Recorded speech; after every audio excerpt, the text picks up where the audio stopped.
पनवेलचा पाण्यासाठी जनतेचा घसा कोरडा झालेला आहे अक्षरशः. कारण आज तुम्ही बघता गेली 4 दिवस शटडाऊन MIDC आणि नवी मुंबई महापालिकेचा जो मोरबा धरण या ठिकाणी शटडाऊन केल्यामुळे एक या हप्ताभर बघता तर पाणीच नाही पूर्ण पनवेल, म्हणजे खारघर असो, तलोजा असो, कलंबोली असो, कामोठा असो, पनवेल असो, या ठिकाणी एक अक्षरशः लोकांची वाईट परिस्थिती आज तुम्ही बघता. नाही धरणामधून पाणी येत आणि जे स्तोत्र आहेत, जे प्रायव्हेट टँकरवाले इतर ठिकाणी विहिरीकडून बोरवेलमार्फत तिथेही पाणी संपलेलं आहे. कारण अतिशय वाईट परिस्थिती आज पनवेल शहराची होत चाललेली आहे. आणि अशा परिस्थितीत पनवेलचे सत्ताधारी, ज्यांच्या हातात पनवेलच्या जनतेने सत्ता दिलेत, ते पूर्णपणे झोपलेले आहेत. परंतु आमचे विरोधी पक्ष नेते आणि आम्ही सर्व आघाडीचे सर्व नगरसेवक सतत या पाण्यासाठी प्रत्येक ठिकाणी भेट देत होतो. मागच्या हप्त्यात आम्ही आमचे उपमुख्यमंत्री शिंदेसाहेब यांची भेट घेतली. त्यांना त्या ठिकाणी सांगितलं की त्या ठिकाणी आम्हाला नवी मुंबईमधून 30 MLD पाण्याची व्यवस्था करा. आणि त्यांनी त्या आमचे विरोधी पक्षनेते नवी मुंबईत त्यांना भेट घ्या, त्या संदर्भात त्यांनी सांगितलं यांना भेट घ्या. आम्ही त्यांना आज भेटलो, काय आयुक्तांना भेटू, महापौरांना आम्ही महिना झाला पत्र दिलं आहे. इथले नवी मुंबईचे महापौर आम्हाला भेटी देत नाही, अशी परिस्थिती आहे. म्हणजे प्रत्येक ज्या ठिकाणी पाण्याचा जिथे स्तोत्र मिळेल त्या ठिकाणी आम्ही जाण्याचा प्रयत्न करतो. पनवेलचा जो वायल धरणातून पाणी येणार आहे तो काम तिथं अडकलेलं आहे. त्या ठिकाणी इथले सत्ताधारी काही करत नाही. 4 वर्षे तो काम रखडलेले आहे. तिथून पाणी आलं तर पनवेलला पाणी मिळतो. मोरबा धरण आहे, नव्याने जो सँक्शन झालं आहे, गेल्या वर्षी आमदार महोदयांनी सांगितली की 700-800 शिलार धरण सँक्शन झालं, पण त्याच्यासाठी पण 3600 कोटी तरतूद महापालिका करू शकत नाही. कारण नवीन महापालिका एवढे पैसे कुठून भरणार.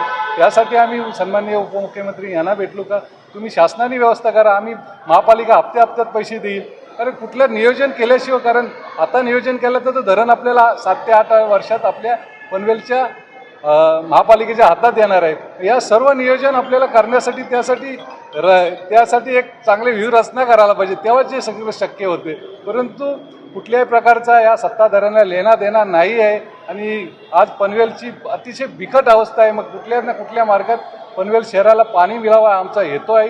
त्यासाठी आम्ही मग प्रत्येक ठिकाणी जात आहोत. सत्ताधारी असो, विरोधक असो, प्रत्येक ठिकाणी आमचे गाऱ्हाणे मांडतोने कुठेतरी आम्हाला पाणी द्या. तर आमच्या विरोधी पक्ष नेत्यांनी सांगितले आहे की जर आम्हाला नाही गेलं, कारण ज्या ठिकाणी पाणी देतो आमचे रायगड जिल्ह्यातून जातो आणि पनवेल शहरातून जातो, आम्हाला नाईलाज म्हणून त्या जलवाहिन्या आम्हाला ताब्यात घ्यायला लागतील. जर आम्हाला पाणी नाही भेटला तर पूर्ण जनता आमची त्या ठिकाणी उतरणार आहे, रस्त्यावर उतरणार आहे. तो पाणी आम्ही आमच्या ताब्यात घेऊ, कारण जातो आमच्या पनवेल शहरातून पाणी जातो. आम्ही पनवेल महानगरपालिकेमध्ये आज आपण पाहत आहोत अत्यंत पाण्याची टंचाई निर्माण झालेली आहे. या संदर्भात आम्ही महानगरपालिकेमध्ये निवेदन दिलं होतं. पनवेल महानगरपालिकेमध्ये आयुक्तांना भेटून समस्याबद्दल चर्चा केली होती. त्याच्यानंतर आम्ही सिडकोमध्ये गेलो.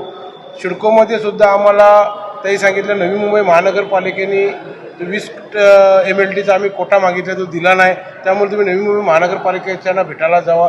आम्ही रितसरप्रमाणे कायद्याच्या नियमाप्रमाणे आम्ही महानगरपालिकेचे ज्या महापौर आहेत त्यांना सुद्धा पत्र दिलं होतं. महापौर आहे का आम्हाला अजून पत्राद्वारे बोलवलं नाही.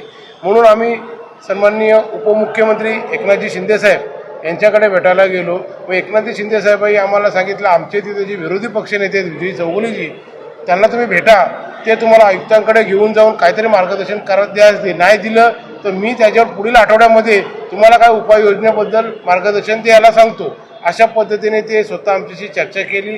मग आता आज नवी मुंबई महानगरपालिकेमध्ये पनवेलच्या पाण्याच्या समस्या सोडवण्यासाठी सन्माननीय विजयजी चौगुले साहेब स्वतः बोलले की आयुक्तांची आम्ही मिटिंग नवी मुंबई महानगरपालिकेच्या आयुक्तांची तुम्हाला एक मिटिंग घेऊन देतो आणि त्यावेळी आम्ही त्याबद्दल तुम्हाला पाणी पनवेल महानगरपालिका कसे मिळेल याबद्दल पॉझिटिव्ह प्रमाणे निर्णय घेऊ असे बोलले.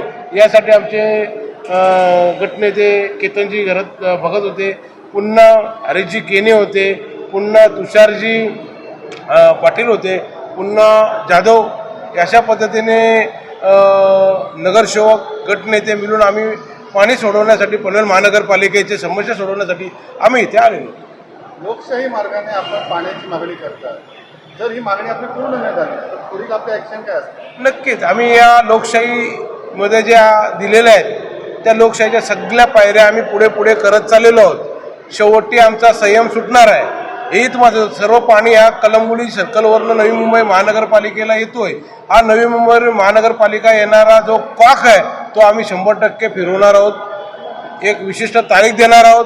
त्या दिवशी नवी मुंबई महानगरपालिकेकडे जो पाणी येतो तो पाणी आम्ही बंद करणार आहोत आणि पनवेलची ताण भोगण्यासाठी आम्ही प्रयत्न करणार आहोत. कारण का पनवेलला कोरडा घसा ठेवून आम्ही नवी मुंबई महानगरपालिकेकडे पाणी देणार नाही, या भूमिकेला आम्ही स्पष्ट असणार.